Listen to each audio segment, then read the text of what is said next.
pies and sweet potato pies.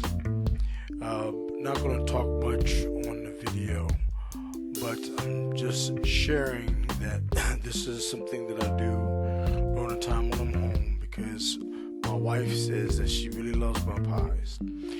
Toward the end of the video, you're going to see when I'm taking the pies, pumpkin pies particularly, out of the oven and putting the sweet potato pies in the oven.